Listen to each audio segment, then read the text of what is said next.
नाज़रीन, नौशर फिरोज के गोठ नबी बख्श इलाक़ों में गोठाणा सेहत जहिड़े बुनियादी सहूलतन खां महरूम आहिनि। गोठ में क़ाइम डिस्पेंसरी बि मुसलसिल बंद पियल आहे, जंहिं करे गोठाणा सरापा एहतजाज बणिजी विया आहिनि। वधीक तफ़सीलनि लाइ पेश आहे महबूब कलहोड़ो जी हीअ रिपोर्ट।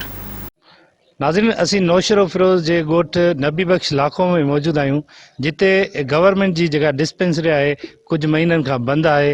हितां जे ॻोठाणनि पारां एहतजाजी मुज़ाहिरो कयो वियो आहे। अचो त उन्हनि सां ॻाल्हि ॿोल करियूं त उन्हनि जो चवणु छा आहे। साईं, मसइलो इहो आहे, इस्पताल मूं खोलराई, मूं जरेब ज़मीन इहो ॾिनो। इन जे लाइ 1990 में मूं ज़मीन ॾिनी। उन खां पोइ कमु कराए हिन महिल ताईं मूं कराए 2 महीना हलियो। 6 महीना इस्पताल हली, डॉक्टर आया, वरी डॉक्टर विया कटिजी। पोइ रोज़ डे सेठ मां वेंदोसि, ॿियो असांजो वॾेरो आहे ॻोठ जो, उनखे मां वठी वेंदोसि ऐं रोज़ दिलासो ॾींदोसि, सुभाणे डॉक्टर, परीहं डॉक्टर, तंहिं परे डॉक्टर कोन ईंदो। मुतालबो इहो कंदो, असां ग़रीब ऐं मिसकिन आहियूं, का बि कान्हे, असांखे डॉक्टर खपे। हे घटि में घटि 8-10 ॻोठ आहिनि उन्हनि जे विच में। हा, 200-300 माण्हू था अचनि रोज़ डेली इस्पताल में। मरीज़ ग़रीब आहे तबिको असांजो। इहो साईं डॉक्टर आया, ड्यूटी करे विया हलिया, वरी विया हलिया, बंदि थी विया।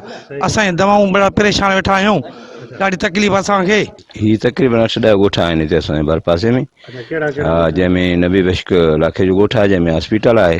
उन खां पोइ ॻोठ हिते तालनि जो आहे, ऐं उन खां पोइ कोरी साहिब चांजाब आहिनि, ऐं मोहम्मद मलूक दोंगावा तगर आहिनि, नागराज आहिनि, काफ़ी हिते माना ॻोठ आहिनि। मसइलो इहो आहे त असां जॾा पोढ़ा हलण में हलाक को नथा अचनि। डॉक्टर 3 महीनो आहे त इहा इस्पताल ख़ाली लॻी पई आहे। असां इहे दाहूं करे करे थकिजी पियासीं। असांजो तदारक कोन थो थिए, असांजी मदद कयो ख़ुदा जे वास्ते।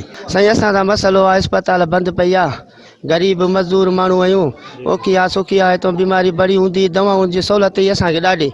2 महीना 3 हली, वरी 5-6 महीना थिया आहिनि बंदि पई आहे। कैमरामैन अहमद फराज सां गॾु महबूब कलहोड़ो, मेहरान टीवी न्यूज़, नौशर फिरोज।